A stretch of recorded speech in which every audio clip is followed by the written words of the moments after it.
এই যে এই গরুটা দেখতে পাচ্ছেন, এটার পেটে হচ্ছে বাচ্চা আছে।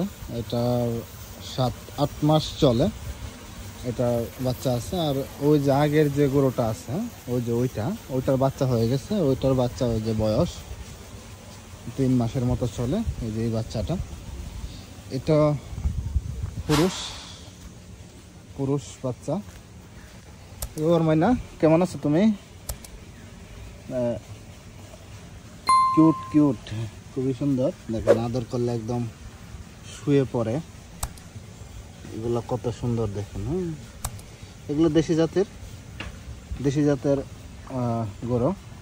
আর মূলত হচ্ছে কি, এই যে বাচ্চা দেখতে পাচ্ছেন, অর্থাৎ যে গরু রয়েছে, যে এটা এই পাশেরটা, তো বাবা কিন্তু কোনোদিন হচ্ছে গরুর দুধ বিক্রি করে না, দুধ দোয়ায় না যেটা বলে, সব হচ্ছে এই বাচ্চাই খায়। যখন বাচ্চা 6-7 মাস খাবে, খাওয়ার পরে বড় হয়ে যাবে, তখন বাচ্চা বিক্রি করে দেওয়া হবে। কারণ হচ্ছে ষাঁড় গরু হচ্ছে আপনার অনেক বড় করে পালতে পারে না, কারণ ষাঁড় গরু পালা বোঝেনি, অনেক কষ্ট। আর ষাঁড় গরু বড় করে পালতে গেলে অনেক সময় অনেক বাচ্চা উগ্র মেজাজি হয়, এই জন্য হচ্ছে। তো এটা হচ্ছে দিয়েছে। আর এই যে এটাও দিবে। তো প্রত্যেক বছরে 2টা করে বাচ্চা হয়। গাভীদের একটা সুবিধা হলো, প্রত্যেক বছরে তারা হচ্ছে বাচ্চা দেয়, এবং 2টে হচ্ছে প্রায় 2-3 মাসের ব্যবধানে হচ্ছে তারা 2টা করে বাচ্চা দেয়। তো গত বছরে হচ্ছে যে বাচ্চা হয়েছিল, 2টা বাচ্চা আপনার পুরুষ বাচ্চা হয়েছিল। এইবার একটা পুরুষ হয়েছে, আর একটা সম্ভবত পুরুষ হবে কিনা জানি না, হতেও পারে। এই হচ্ছে বিষয়। আরেকটা চমৎকার জিনিস দেখায়, এই যে কিছুদিন আগে হচ্ছে এইটা করা হয়েছিল, এইটা আমার জন্য খুব ভালো লেগেছে। কারণ এই যে এখানে গরমের দিন আসছে, গরমের দিনে এখানে আপনার গোসল করতে পারবেন খোলামেলা প্রাকৃতিক পরিবেশে। দেখেন চারদিকে হচ্ছে প্রকৃতির বাতাস রয়েছে, গাছপালা রয়েছে, এবং এই পরিবেশে গোসল করা খুবই আনন্দদায়ক বাতাসের মধ্যে। আর গত বছর এই জায়গায় একটা মাথা তৈরি করা হয়েছিল, তো এটা ভেঙে গেছে। এইবার একটা মাথা তৈরি করার সম্ভাবনা আছে, এই যে একটা বাস রয়ে গেছে। তো এটা মূলত হচ্ছে কিছুদিন আগে তৈরি করা হয়েছে, এই যে মোটরের মাধ্যমে।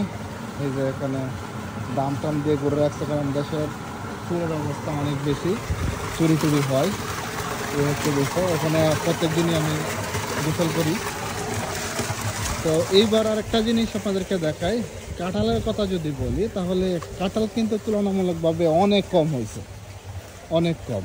যদি বলি কাঁঠাল খুবই কম। এই যে দেখেন কাঁঠাল যে গাছ, এই গাছটার মধ্যে একটু বেশি আছে, ঠিক আছে। তবে এই গাছের কাঁঠালগুলো মোটামুটি ভালো। আর অন্য যত গাছ আছে, একটা তো তেমন কাঁঠাল নেই। রাস্তার পাশে যতগুলো গাছ রয়েছে, আমি আপনাদেরকে 1-2টা গাছ একটু দেখাই, তাহলেই বুঝতে পারবেন। রাস্তার পাশের গাছগুলোতে কাঁঠাল একেবারেই নাই। যদি এই গাছটার কথা বলি, ধরেন এই যে এই গাছটা দেখেন, গত বছর এই গাছের যে কাঁঠাল ছিল, মানে এত কাঁঠাল ছিল গাছের আগা থেকে মাথা পর্যন্ত। আর এইবার দেখেন কয়টা কাঁঠাল, মানে কাঁঠালই এইবার নাই। তো এই হচ্ছে বিষয়, কাঁঠাল এবার তুলনামূলকভাবে কম হয়েছে। আর আম গাছের কথা যদি বলি, আমও অনেক কম হয়েছে। কারণ হচ্ছে কি, আমের যখন ফুল আসে তখনই একটা বৃষ্টি হয়। এই যে দেখেন এই গাছটা কিন্তু আম নয়, গত বছর প্রচুর আম বেড়েছিল। আমের প্রচুর ফুলের সময় হচ্ছে বৃষ্টিটা হয়ে ফুলটা নষ্ট হয়ে গেছে। তো আম গাছের ইয়েটা যদি আপনাদেরকে একটু দেখায়, দেখেন এই যে এই গাছটার কথা যদি বলি, যে এই গাছে এই যে এখানে হচ্ছে কিছু ছোট আম ধরেছে। তো এই গাছের আমগুলা এতটাই মানে টক, কি বলবো, শুধু টক না, অনেক টক। কিন্তু এই গাছের মোটামুটি আম ভালো ধরেছে। এই গাছের আমগুলো বেশি খাওয়া যায় না, অনেক বড় হয়, লম্বা হয়, কিন্তু আসলে এভাবে খাওয়া যায় না, কারণ গাছের অনেক টক। আর এদিকে মরিচ গাছ রয়েছে, মরিচগুলা খুবই মিষ্টি, জাল অনেক বেশি, কিন্তু সুগন্ধ অনেক ভালো।